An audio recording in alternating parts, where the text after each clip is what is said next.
किसी के घर में अगर पहली बार हमें प्रार्थना करने जाना है, किसी व्यक्ति की पहली बार हमें प्रार्थना करना है जो अपरिचित लोग हैं, तो परमेश्वर कहता है कि वहां पर कैसे जाना है हमें। परमेश्वर प्रभु यीशु हमें सिखा रहे हैं और वहां 12 को अपने पास बुलाकर प्रभु यीशु ने उनको अपने पास बुलाकर 2-2 करके भेजने लगा। हालेलुया। 2-2 करके, एक को क्यों नहीं भेजा? मैं तो तुम्हें अधिकार दे दिया, तुम अकेले कहीं पर भी जा सकते, कहीं पर भी आ सकते और कुछ भी कर सकते, परंतु प्रभु ने हमें आज्ञा दिया, हमें सचेत किया है कि कहीं पर भी आपको दुष्ट आत्माओं को निकालने का या नए घर में हमें प्रवेश करना है, क्योंकि सुसमाचार अगर बोलना है, बताना है, तो हमें कोई भी बात के लिए परमेश्वर ने हमें कहा है कि कैसे अकेले कभी नहीं जाना, पर 2-2 करके जाना। ऐसे जाना, 2-2 करके जाना, नहीं तो हम भूत प्रेत निकालने को इस समय में सावधानी भी बरतना है।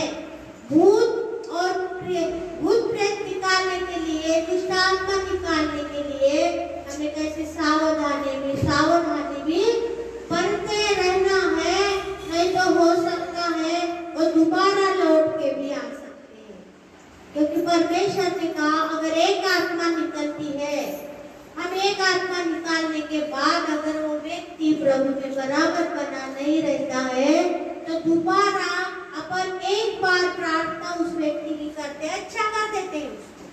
ऐसे कर देते, अच्छा कर देते हैं, पर निकलने के बाद अपने जीवन में फिर से चला जाता है, तो दुष्ट आत्मा कहती है कि नहीं अभी सुधर साधर के अच्छा हो गया है, चलो फिर 5-6 जन चले जाए, तो फिर उसके जीवन में और 5-7 आत्माएं जाती है।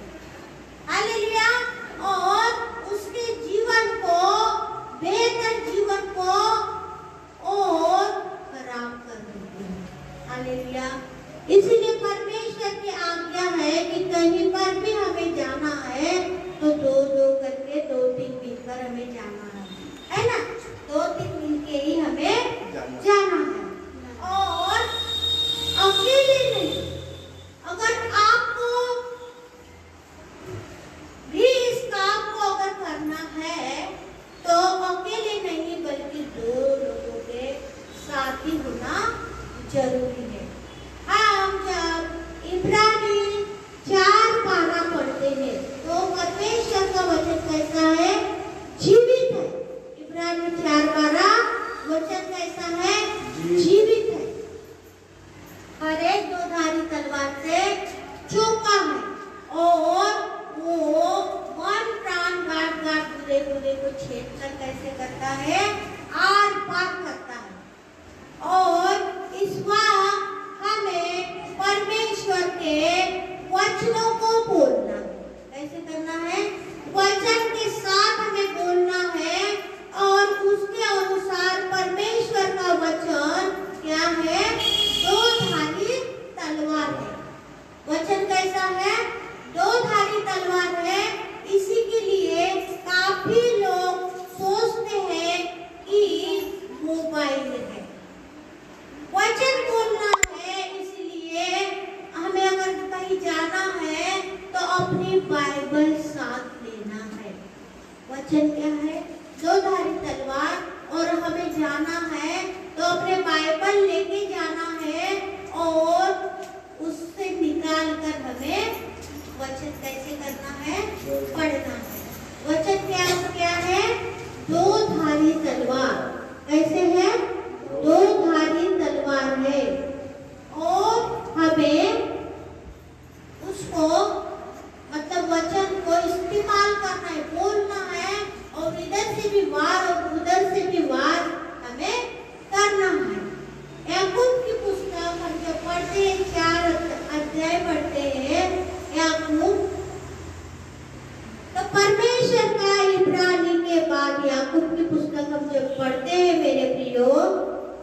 जाना है।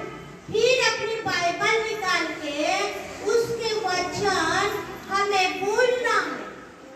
पहली बात क्या करना है, अगर हमें भूत पिशाच से किसी के निकालने को क्यों कहीं और अत्यंत बहुत त्रासग्रस्त है, बहुत दिनों से ग्रस्त है बीमारी से, ऐसे लोग के पास अगर जाना है तो पहले हमें क्या करना है, 2-3 घर मिलकर जाना है। फिर जाने के बाद हमें क्या करना है, अपनी बाइबल ओपन करना है। बाइबल ओपन करने के बाद जो वचन है, जीवित वचन है, जो शैतान को निकालने के लिए जो वचन है वो बोलना है। फिर तीसरी बात परमेश्वर ने हमें कहा है कि कैसे हमें वचन कैसे पढ़ना है, परमेश्वर के अधीनता में।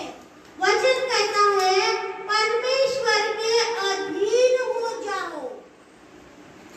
परमेश्वर से कहो कि पिता तू अपने सुरक्षित के बारे में हमें ले, सुरक्षित के घेरे में हमें ले, तो अधीन हो जाओ और शैतान का सामना करो तो वह तुम्हारे पास से भाग जाएगा। क्या करेगा? भाग जाएगा। तो हमें शैतान का सामना कैसे करना है? शैतान का सामना कैसे करना है? हमें वचन से करना है ना? शैतान का सामना हमें कैसे करना है? वचन से। और वचन क्या है? तलवार। तलवार, 2-धारी तलवार, खच मारना है, खच वचन को बोलना है, जीवित वचन को बोलना है। और शैतान क्या करेगा? वचन सुनकर क्या करेगा? भागेगा। क्योंकि हमने रीत में हमने देखा था कि वचन से ही शैतान ने प्रभु की परीक्षा लिया था कि नहीं? और प्रभु यीशु की क्या हो गई? विजयी हो गई। उसी प्रकार हमें भी अगर एक कार्य करना है तो पहले हमें 2-3 मिलकर जाना है, फिर उसके बाद हम बाइबल खोलना है और फिर हमें प्रार्थना करना है कि प्रभु आपके कस्टडी में ले, है ना, आपके घेरे में ले, आपके अधीन, परमेश्वर के अधीन हमें हो जाना चाहिए और फिर शैतान का सामना हमें करना है। हालेलुया। हमें शैतान का सामना करना है और वो हमारे पास से क्या होगा? भाग जाएगा। और हमें कहना है रखकर, बाइबल रखकर, उसमें लिखा है, वचन बोलना है, बाइबल में लिखा है, परमेश्वर का वचन बोलता है, परमेश्वर का वचन बोलता है और शैतान डर के क्या करेगा? भाग जाएगा। शैतान क्या करेगा? भाग जाएगा। तो इसी प्रकार हमें करना है मेरे प्रियो, परंतु अपने मन की नहीं करना है। चलो, अब प्रभु की जन है, चलो, हमें कुछ भी नहीं, परंतु हर एक बात के मेरे प्रियो प्रोसीजर होते हैं। क्या होते हैं? वो प्रोसीजर होते हैं और हमें उनको क्या करना है? फॉलो करना है। जब हम वचन के दायरे में खड़े रहकर अगर परमेश्वर की सेवा करते हैं तो सचमुच हमारे पास से शैतान क्या होगा? भाग जाएगा। क्या होगा? भाग जाएगा। और मरकुस की किताब 11 का अगर 23 वचन भी हम अगर पढ़ते हैं तो वचन में क्या लिखा है? मैं तुमसे सच कहता हूँ। परमेश्वर प्रभु यीशु हमें कह रहे हैं कि मैं तुमसे सच कहता हूँ कि जो कोई इस पहाड़ से कहे। हालेलुया। परमेश्वर का वचन कहता है अगर तुम विश्वास करते हो, विश्वास से सारी बातें करते हो, विश्वास परमेश्वर के दायरे में खड़े होकर, उसके घेरे में रहकर, उसके सुरक्षित के घेरे प्रोटेक्शन में रहकर अगर ये सारी बातें आप करते हैं तो मैं सच सच कहता हूँ कि अगर तुम पहाड़ से भी कहोगे कि तू ऊपर जा और समुद्र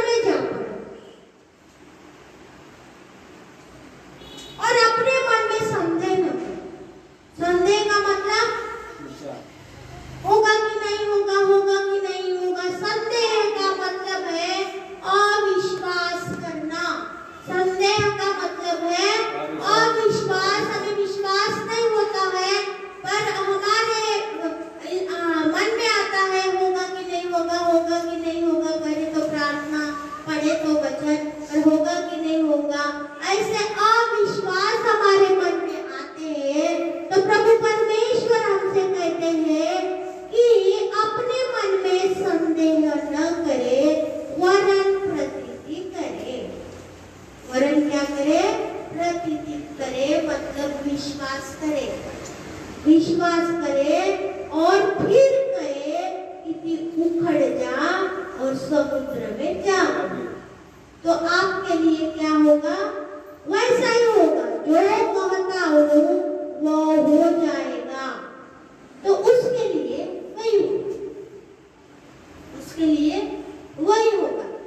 अब परमेश्वर प्रभु यीशु ने पहाड़ का उदाहरण दिया है, उसी प्रकार में वचन सिखाता है कि कोई भी वचन पर संदेह न करो, अविश्वास को मत दर्शाओ और विश्वास को कहो, और आप जैसा कहोगे आपको वैसा करना है। परंतु कुछ नियमों को, कुछ रूल्स को हमें फॉलो करना है, परमेश्वर के प्रोटेक्शन में रहना है, और ये सारी बातें, सारे काम हमें प्रभु के करना है। हमारी बुलाहट है, हालेलुया, यही सब कुछ करने की बुलाहट है कि प्रभु कहता है मैंने तुम्हें बुलाया, तो सब कुछ परमेश्वर के राज्य के काम तुम्हें करना होगा। अभी मोदी के राज्य के लोग मोदी का काम करते हैं कि नहीं करते? करते हैं कि नहीं करते? फिर हम स्वर्ग के राज्य परमेश्वर के लोग हैं, उसके राज्य में हम हैं, तो उसके राज्य के काम भी तो हमको करना है। तो परमेश्वर निकम्मा करके हमें अलग कर देगा। क्या करेगा? निकम्मा करके अलग कर देगा। हम कुछ भी नहीं कर सकते, हम कुछ भी नहीं कर, पर हमें करना है, कुछ ना कुछ करना है। सोन पापड़ी के कारखाने में जाता है, वहाँ काम करना है। तेरे को सोन पापड़ी के कारखाने में जाके पैसा नहीं मिलेगा, मिलेगा? हमें सोन पापड़ी के कारखाने में काम करना है, कहीं पर भी जाएंगे काम करना है। फिर राज्य में आके भी हमें ये काम करना है, नहीं तो पैसा नहीं मिलेगा, स्वर्गीय जीवन हमें नहीं मिलेगा। उसके दायरे में हमें रहकर एक काम भी हमें करना है मेरे प्रियो। इतना सस्ता नहीं है स्वर्गीय जीवन। हालेलुया, काम करना पड़ता है, काम करना पड़ता है, पैसे के लिए काम करना पड़ता है, जब कोई पैसा मिलता है। उसी प्रकार पैसे से भी बढ़कर मेरे प्रिय स्वर्गीय जीवन है, और स्वर्गीय जीवन पाने के लिए सारी बातें हमारे जीवन में आना चाहिए। हाँ, हालेलुया। तो पहला नंबर हमें क्या करना है? दो लोगों के साथ जाना है, फिर अपनी बाइबल ओपन करना है, फिर बाइबल के वचन बोलना है, और परमेश्वर के अधीन अपने को करना है, उसके सुरक्षित के घेरे में अपने को करना है, और ये सारी बातें हमें करना है मेरे प्रियो। हालेलुया। तभी तो हमें करेंगे ना, परमेश्वर के गुण हमारे अंदर देखे जाते हैं। अब बोलते हैं हम कि प्रभु पिता तू जैसा है वैसा मुझे बना। हालेलुया। तो जैसा प्रभु करता है, जैसे परमेश्वर के काम है, तो वैसे हमारे अंदर भी गुण रहना जरूरी है कि नहीं? वैसा गुण हमारे अंदर भी होना चाहिए ना। हमें भी काम करना है। अगर कोई दुखी दिखता है, उसमें पड़ोस में कोई भी, और हमारी आत्मा दुखी, परमेश्वर की आत्मा हर एक इंसान के लिए दुखती है। वो नहीं चाहता है कि छोटों में से कोई नाश हो, पर सारे संसार के लिए परमेश्वर ने अपने एकलौते पुत्र को दे दिया, ताकि हर एक संसार का एक दिन केवल मात्र विश्वासियों को नहीं, सारे संसार के लिए परमेश्वर ने हमें बुलाया है। हालेलुया। सारे संसार के लोगों के लिए, सारे संसार के काम करने के लिए प्रभु आया, सेवक बना, हर एक का सेवक बनकर काम किया, और हमें उद्धार देने के लिए हमें आया, और वो हर एक को दे दिया, और वो हम हर एक संसार के लोगों को है मेरे प्रिय। हालेलुया। तो परमेश्वर आज इस वचन को हमें पढ़े कि अगर हमें भूत प्रेत निकालने, किसी की प्रार्थना करने, हमें परमेश्वर के अगर काम करना है, तो किस प्रकार हमें जाना है। अपने मन की मनमानी नहीं, परंतु विजन हमें फॉलो करना है और सारे परमेश्वर के अधिकार में होकर हमें काम करना है। परमेश्वर प्रभु यीशु इस वचन पर आशीष दे और सबको आशीष